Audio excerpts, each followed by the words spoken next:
Welcome to Ignite Success, where we talk about people, places, and projects that fire us up. I'm your host, Suzie Becker, and I'm here with Jason Shepard of Coastal Wildlife and Pest Services. Hi, Jason. Hey there, how are you? I'm well, now that I'm wildlife and pest free. So I want to share with you something that's been happening a lot on my social media feeds. I see a lot of pictures of snakes with the, is this dangerous? How can I get rid of it? I see that are creatures in swimming pools or trapped in backyards, and families are, sort of behind their glass doors. This is where Coastal Wildlife comes in, isn't it? Yeah, exactly. So that's what we do. We take calls 24 hours a day, 7 days a week, and this is a lot of what we get. We get people that are posting on Facebook, like, who should I call? What do I do with this? And luckily, we have great relationships around the area, and so we actually get referred a lot for these things. And so we'll go out and remove snakes and raccoons and squirrels and bats out of people's houses, garages, stuff like that. Say, that's interesting. We're in Florida, so we know that there's no basements to be concerned about. Right. But attic space is sometimes something that people don't really consider. We know that when you get a home, you have to do a termite check. Pretty standard. Yeah. But bats, this is something, or squirrels that are eating electrical wiring. Yeah. How much damage can an untethered or treated creature really produce? Yeah, so it's really common. This is the most common thing we deal with, where most people walking around their house, they're coming in and out of the garage, they're coming in and out of the front door, their eyes aren't up, they're not paying attention to the soffits or the roof or whatever else it may be, until one day they pull up in the driveway and they see that little squirrel come out of the soffit of the garage, and they're like, oh my gosh, what's going on? Or it'll happen like, it'd be 3 a.m. and you get woken up to this scratching and clawing above you. And so that's most commonly what we see. And it's usually squirrels or rats or bats, even in some cases where you're coming in late in the evening and you see all these bats flying around the soffit.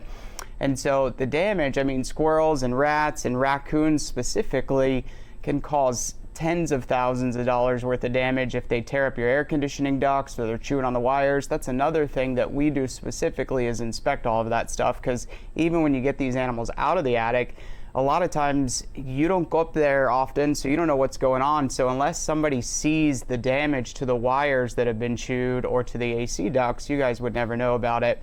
And so that's a big part of what we do, is in checking that stuff to see what's going on, and could also prevent some kind of tragedy from happening with electrical wires and stuff like that. That is so beneficial. It's interesting because you're right. I think about it.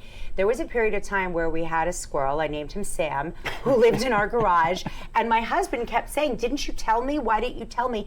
And I felt like it was not that big of a deal. And he explained to me that this, in fact, is not great, and he's not our pet. Yeah. Even if he's an outdoor pet eating the dog food that we should no longer be keeping in the garage. Now, that's another thing. It's the remediation. It's not just taking away that kind of wildlife or pest. It's also sealing up where that problem comes in from. Is there trapping? How do you actually handle the problem? Yeah, so that's a great question. One of the things we specialize in is the removal, but not just the removal, preventing these animals from being able to get back in. A lot of people, and even a lot of our competitors out there that do a little bit of what we do, they don't think about the remediation side of it. And so animals are driven by their sense of smell. So they smell their way around. You get squirrels in your attic, they leave an odor that you and I can't necessarily smell, but other squirrels can smell it.